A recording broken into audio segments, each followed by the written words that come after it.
삼성전자와 정부가 한 목소리로 비메모리 반도체 육성에 힘을 싣고 있습니다.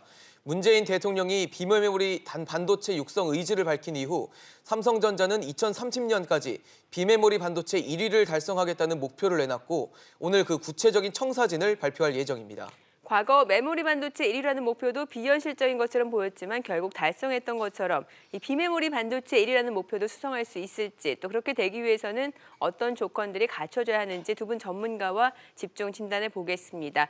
더불어 조금 전 발표된 삼성전자 1분기 확정 실적에 대해서도 역시 분석해 보도록 하겠습니다. 하나금융경영연구소 이주원 연구위원, 경희사이버대학교 모바일융합학과 최영일 겸임교수입니다. 두 분 어서 오세요. 안녕하세요.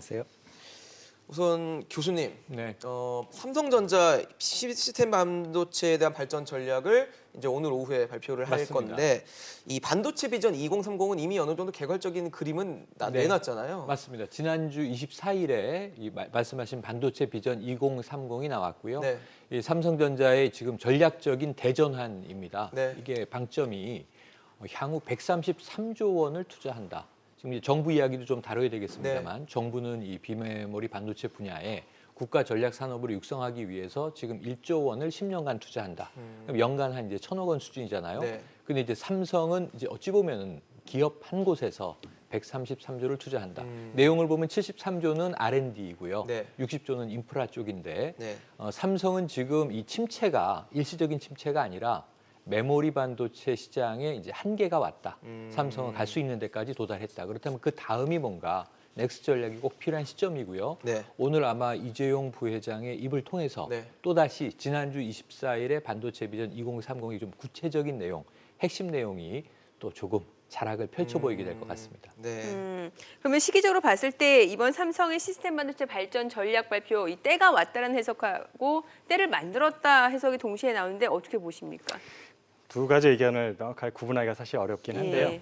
제가 만약에 삼성전자 경영진이라고 생각한다면 굉장히 최적의 타이밍이라고 생각을 하고 있습니다. 왜냐하면 지난 2년 동안 어떻게 보면 메모리는 극히 좋은 호황, 초호황이라고 표현할 수 있는 그런 시기를 겪었는데 네. 문제는 그 호황이 꺼지고 거품이 꺼지는 그 빠질 때 그 속도와 네. 충격이 생각보다 굉장히 컸기 때문에 사실 이런 것들은 일시적인 것들이 아니고 메모리 반도체가 갖고 있는 특성에 기인한 것이 많이 있습니다. 네. 그래서 삼성전자 같은 경우도 메모리 쪽에서는 글로벌 탑 1 티어를 계속 자랑하고 있지만 네. 비메모리 쪽에서는 여전히 경쟁력이 약한 상태에 있었고 언제든지 비메모리 쪽 강화해야겠다는 의지는 갖고 있었어요. 오래전부터. 단지 그것들을 이제 충분히 준비를 하고 어느 시점에서 그거를 본격화할 거냐 하는 것들이 이제 궁금한 사항이었었는데 네. 지금 마침 1분기 실적 발표하면서 굉장히 투자자들과 시장에게 큰 충격을 주었었죠. 네. 그래서 과연 미래의 삼성전자가 생존할 수 있을 것이냐, 지속적인 성장 가능성을 갖고 있는 경쟁력을 갖춘 회사냐라는 의구심들이 투자자 사이에 많이 있을 거라고 생각이 돼서 네. 이때에 우리 더 이상 메모리에만 의존하는 회사가 아니라 향후에 더 큰 시장 비메모리 쪽도 공략하겠다라는 큰 야심을 보여준 것이 하나고요.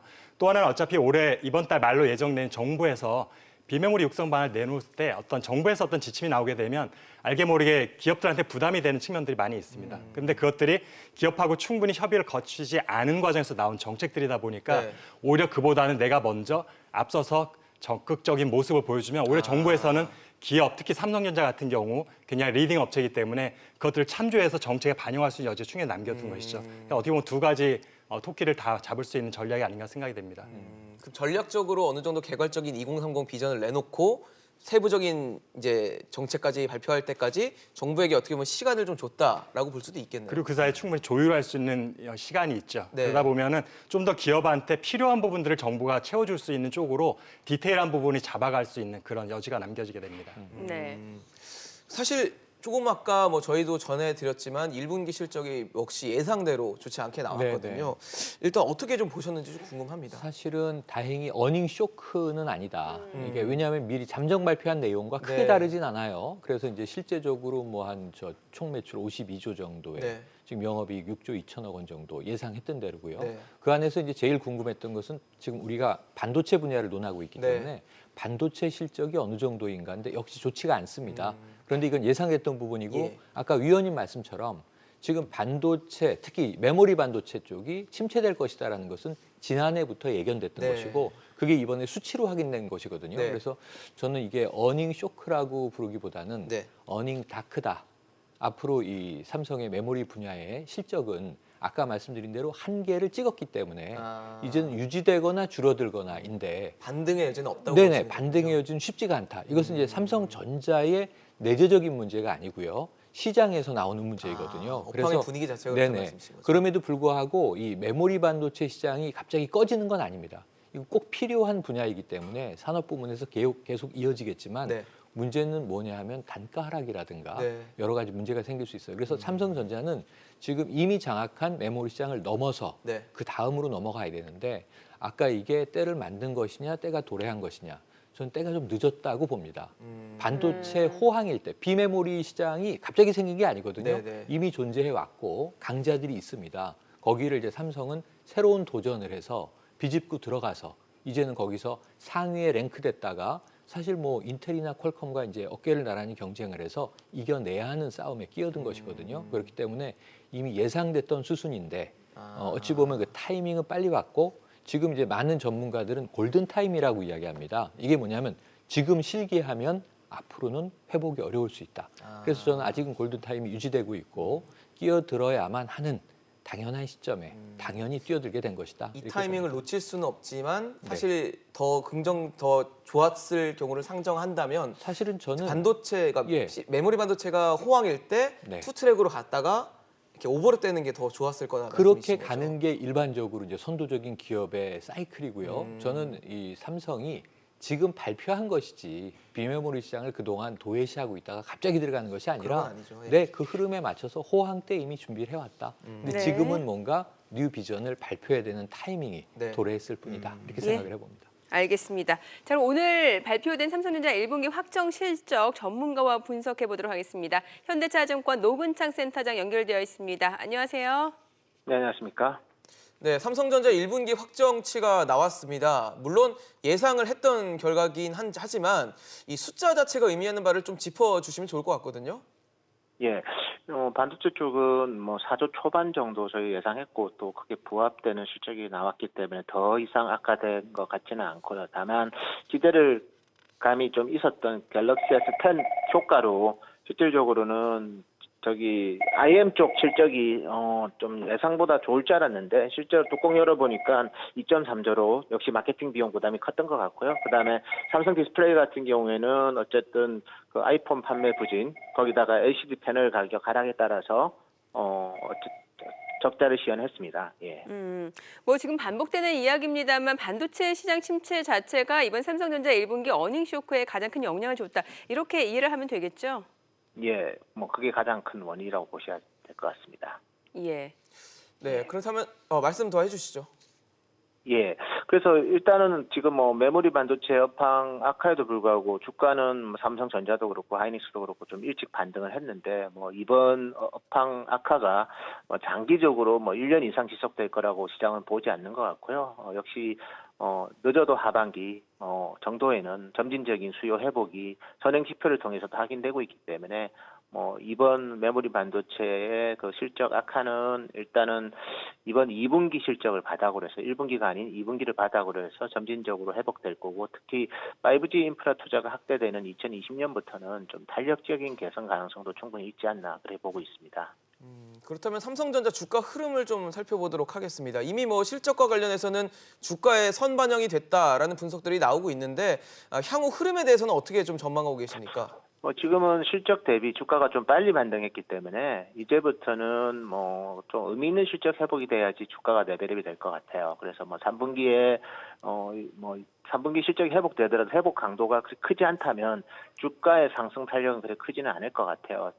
뭐 결론적으로는 이제 여기서 주가가 한 번 더 레벨업 되려면 대표적인 퍼블릭 클라우드 사업자인 뭐 마이크로소프트든 구글이든 아마존이든 이런 회사들이 이제 좀 적극적으로 데이터 센터 투자를 좀 더 시장 예상보다 더 강하게 할 때 주가는 레벨업 될 것 같고요. 다만 이제 큰 방향성 자체는 이미 확인이 됐기 때문에 저점 탐색 노력도 상당히 클 것 같습니다. 그래서 당분간은 박스권 관점에서 삼성전자 주가를 볼 필요가 있을 것 같고 실질적으로 선행 지표, 뭐 대표적인 대만의 선행 지표들이 의미 있게 MOM 기준으로 좀 개선이 된다면 삼성전자 주가도 그에 부응할 것 같은데 현재는 수요 측에서의 그런 좀 숫자에 대한 확인이 필요한 국면이 아닌가 그렇게 보고 있습니다.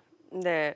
뭐 지금 삼성전자 사실 반도체 업황이 워낙 안 좋다 보니까 비메모리 분야 투자를 발표를 했습니다. 결과적으로 비메모리 투자로 이제 새로운 도약을 하겠다라는 건데 일단 주가 지금 박스권 말씀해 주신 거 보면 시장에서는 이 이슈 자체를 크게 받아들이지는 않는 것 같아요. 어떻게 보십니까?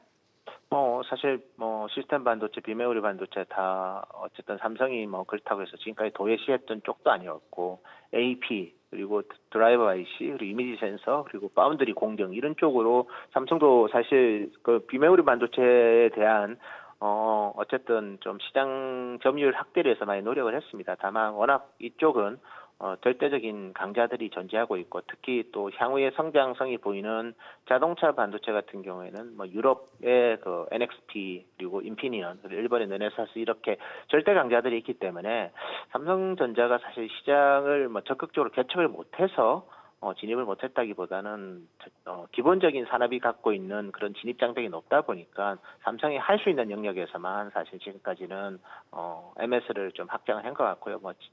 비록 삼성이 이번에 133조 그렇게 천명을 했지만 의미 있는 그 매출을 기록하고 그리고 특정 영역에서 의미 있게 시장 점유율을 차지하기에는 상당히 많은 난관이 있을 것 같고 오히려 자동차 반도체나 이런 쪽은 단순히 해가지고는 들어가기는 힘들 것 같고요. 오히려 M&A나 이런 거를 통해서 좀 우회적으로 들어가는 방법이 좀 더 효율적이지 않나 그렇게 저희는 보고 있습니다. 네, 그렇군요. 오늘 말씀 감사합니다. 잘 들었습니다. 네, 감사합니다. 네, 현대차증권 노근창 센터장이었습니다. 네. 자, 지금 삼성전자가 비메모리로 심기일전에 칼을 가는 데는 분명히 이유가 있을 것 같은데 오늘 이재용 부회장이 또 이 비메모리 반도체 발전 전략, 시스템 반도체 발전 전략, 구체적인 내용을 발표하는 장소도 굉장히 의미 있다라고 보여지는 것 같아요. 갤로트 10 7 나노 AP 출하 행사에서 시스템 반도체 발전 전략을 발표를 합니다. 어렵네요. 갤로트 10 7 나노 AP. 예. 삼성전자가 비메모리 쪽 점유율은 아까 우리가 간단히 지나왔지만 굉장히 네. 낮은 상황이고요. 네. 매출로 기준해 보면 삼성전자 비메모리의 매출이 연간 14조 원 정도 되는데 전 세계 비메모리 시장이 366조이기 때문에 점유율이 3.8% 정도에 불과하고 그중에서도 특별히 우리가 보통 시스템이 아닌 넌 시스템 비메모리 반도체들 쪽 그래서 센서니 앞튀기니 디스크릿 같은 경우 점유율도 한 3.5%밖에 안 되고요. 유일하게 시스템 반도체 쪽에서 제품을 양산하고 있는 이제 AP인 거예요. 네. 삼성전자 입장에서는 이것이 가장 대표적이고 그나마 명목을 유지할 수 있는 제품이기도 한데 특별히 지금 7나노라는 것에 의미를 부여를 해야 될 것 같거든요. 사실은 7나노 제품을 먼저 선보인 건 TSMC에서 먼저 선보였는데 TSMC는 7나노 제품을 지금 삼성에서 하는 EUV 그러니까 광원을 종류로 말하는 것이 그것은 이제 신광원이고 차세대 광원이고 기존의 ARF를 이용해서 먼저 7나노를 먼저 시작을 했습니다. 그래서 양산이 시작해서 먼저 많은 수주를 한 것으로 알고 있고요.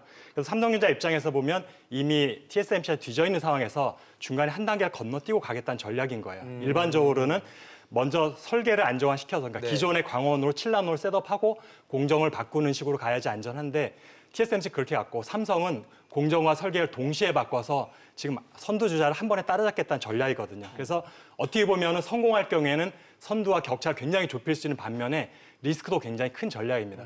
지금 굉장히 많은 것들이 동시에 변하기 때문에 도전적인 굉장히 미션이네요. 도전적인 걸 했고 네. 삼성전자 입장에서는 언제까지나 팔로우로 머물지 않겠다라는 의지를 보여준 거기도 하죠. 그래서 때로는 이렇게 모험적인 도전이 항상 성공하지 않지만 네. 필요한 부분도 있다고 생각이 됩니다. 좀 시장을 선도하기 위한 어떤 미션이다라고 봐도 과언이 아니겠네요. 예, 맞습니다. 일단은 교수님께 좀 여쭤볼게요. 네. 저희가 화면이 좀 준비되어 있는지 모르겠는데 비메모리 반도체 시장에 대한 좀 이해를 네. 시청자분들께 네, 네, 네. 해드릴 필요가 있을 것 같아요. 그러니까 비메모리가 아주, 낯서니까요. 그러니까 지금 메모리라고 하는 것은 우리가 저장 장치라고 생각을 하면 됩니다. 네. 근데 비메모리 또는 시스템 반도체 네. 이렇게 이야기하는 것은 이것은 저장이 아니고 처리, 정보의 처리가 중요합니다. 우리가 기존 컴퓨터에 대해서 메모리, 그럼 램 이렇게 알고 있는데요. 네, 네. 이건 저장하기 위한 공간들이고요. 네. 드라이버라든가 USB 다 마찬가지인데 쉽게 생각하시면은 그럼 비메모리 뭔가 네. CPU를 생각하시면 됩니다. 중앙 정보 처리 두뇌 같은 장치죠. 느낌이네요. 그러니까 핵심 프로세서죠. 우리 프로세서라고 불렀죠. 지금 AP라고 하는 것도 주로 모바일에 많이 들어가는 네. 어플리케이션 프로세서의 줄임말이 AP인 겁니다. 네. 그래서 우리가 시스템 반도체라고 하면은 일반 메모리 반도체와 다른 것은 직접 회로 IC 칩이라고 생각하시면 되고 그 안에 매우 세부적인 공정이 필요해요. 그러니까 7나노라고 하는 것이 이제 첨단적 기술의 미세성을 이야기하는 건데 아. 지금 아까 말씀하셨던 TSMC하고는 이제 5나노에서 부딪히게 되고 누가 먼저 4나노를 이제 갖게 될 것이냐. 저는 이 경쟁은 김연아와 이 예전에 그 아사다마. 아사다 마오가 네. 경쟁할 때 누가 먼저 트러플 어플을 성공시키는가, 누가 더 많이 회전하는가 네. 하고 똑같은 경쟁입니다. 근데 메이저 네. 마이너 시장이라고 저희가 지금 구분이 돼 있는데 이거 네. 뭐예요? 비메모리 시장 안에서도 종류가 워낙 다양하다 보니까 메이저라고 하면 좀 주류 시장이 네. 핵심이 이미지 센서 같은 시장입니다. 네. 근데 아까 위원님 말씀하셨지만 분야별로 선도 업체들이 다 다릅니다. 네. 이미지 센서는 지금 세계적으로 석권하고 있는 쪽은 소니사예요. 그리고 이제 뿐만 아니라 거기서 이제 지금 이야기했던 모바일 AP 칩 같은 경우에도 메이저로 분류를 하고요. 그리고 이제 마이너라고 한다면 다소 지금 이 어찌 보면 경쟁을 좀 쉽게 기술 집약성에 대해서 우리가 한번 드라이브 걸어볼 만한 곳인데 이러한 것들도 주로 이제 영상과 관련된 것들이 많습니다. 아. 디스플레이 구동 칩이라고 해서 네네. 요즘은 모든 게 다 영상으로 처리되다 보니까 화면 픽셀을 전압으로 자극하는 조절 칩 같은 게 다 들어가 있어요. 그러니까 이런 것들은 이제 어찌 보면 좀 선도적으로 먼저 선점하고 그 다음에 메이저 시장으로 들어가야 하는. 네. 그래서 지금 이 비메모리 우리가 시스템 반도체라고 할 때는 굉장히 다양한 유형이 존재한다. 네. 우리가 기존에 이제 메모리 반도체 이야기할 때는 주로 D램이냐, S램이냐, 낸드냐, 뭐 V램이냐 이런 식으로 구분했지 않습니까? 네. 그리고 이제 대부분 이 삼성이 드라이브를 제일 먼저 건 시장은 파운드리라고 하는 곳인데요. 네. 이 비메모리 시스템 반도체 부문에서 파운드리 시장은 설계는 이 인텔과 같은 선도 업체들이 해서 네. 그 생산을 어찌 보면 OEM 방식으로 대형 업체에 넘기는 것인데요. 삼성이 이러한 것들의 수준은 지금 경쟁력을 좀 확보하고 있고요. 네. 그리고 무엇보다도 지금 기존의 메모리 반도체와 비메모리 반도체가 완전히 다른 것은 공정 자체가 메모리 반도체는 그야말로 소품종 대량 생산 방식이고 장비에 의존한다면 네.